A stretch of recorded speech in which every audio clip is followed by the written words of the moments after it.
자본시장의 정부발 단타 정책이 속속 등장하고 있습니다. 총선을 의식한 즉흥적인 발표를 내놓으면서 시장의 장기 발전을 훼손시킨다는 지적이 나옵니다. 머니투데이 방송은 과거 정책 도입의 취지를 다시 짚어보고 단기적 정책 대응에 따른 우려를 살펴보는 순서를 마련했습니다. 그 첫 번째 순서로 남궁영진 기자입니다. 공매도 금지와 대주주 양도세 기준 완화에 이어 금융투자소득세 폐지까지 정부가 최근 3개월간 연이어 거론한 자본시장 정책입니다. 증시 활성화를 명분으로 내세웠지만 선심성 정책에 근거한 정책이란 지적이 나옵니다. 정책의 일관성과 시장의 장기 발전을 고려하지 않은 채 총선을 석 달 앞둔 시점에서 난데없이 등장했다는 점에서 포퓰리즘 성격이 다분하다는 겁니다. 정부가 여야 합의를 뒤집고 주식 양도세 기준을 기습적으로 완화시키고 국회 입법사인 금투세까지 폐지한다고 일방적으로 밝혔습니다. 이는 총선을 앞두고 과세 원칙을 흔들고 국회 합의 절차도 무시하는 행보로 연초 윤 대통령이 코리아 디스카운트 해소를 명분으로 공식화한 금투세 폐지는 벌써부터 반발이 거셉니다.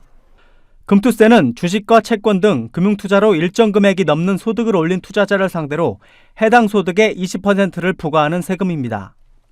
현행 과세 체계에서는 주식 투자를 통해 손실이 나더라도 펀드 투자나 채권 펀드에 이익이 발생하면 세금을 내야 합니다. 금투세가 도입되면 연간 5천만 원까지는 비과세지만 그 이상에 대해선 손익통산을 하기에 세금을 내지 않는 경우가 생깁니다. 우리나라는 지난 2018년 여야 합의를 통해 금투세 도입을 추진했고 2년 유예를 거쳐 내년 시행될 예정이었습니다. 하지만 별다른 논거도 없이 폐지를 언급했다며 일부 부자들을 위한 정책이라는 주장이 거셉니다. 금투세 폐지가 어떤 취지는 알겠어요. 그러나 이제 이것으로 수혜가 되는 투자자들이 한 1.04%, 그러니까 전체 한 1,440만 명의 개인 투자자들의 한 1% 정도 수준이기 때문에 오히려 포퓰리즘이라는 차원보다는 이제 소수의 부자 감세라는 또 오해를 할 수 있는 부분도 있습니다. 다른 선진국들의 흐름하고는 좀 다른 모습이죠. 금투세에 이제 적용을 받는 사람이 사실 뭐 이렇게 많지가 않기 때문에요. 실질적으로 이 개미 투자자들은 그 효과를 좀 체감하기는 쉽지는 않아 보이고요. 금투세를 폐지했을 때 그 효과는 좀 이제 불확실하죠. 대다수. 공매도 금지의 경우도 경제협력개발기구 회원국 중 우리나라와 튀르키예 두 곳에 불과해 글로벌 스탠다드에 역행한다는 지적입니다.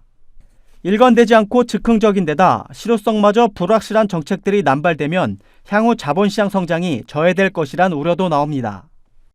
그래서 전체적으로 이러한 다양한 정책들이 어떤 시장의 어떤 질서를 좀 훼손할 우려도 있고 좀 순차적으로 좀 점진적으로 시간을 두고 논의를 거친 후에 나와야 되는데 너무 단기간에 많이 나오다 보니까 총선을 앞두고 결국에는 포퓰리즘 정책이 아니겠느냐.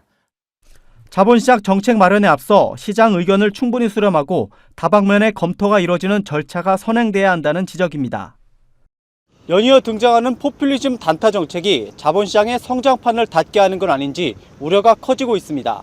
머니투데이 방송 남궁영진입니다.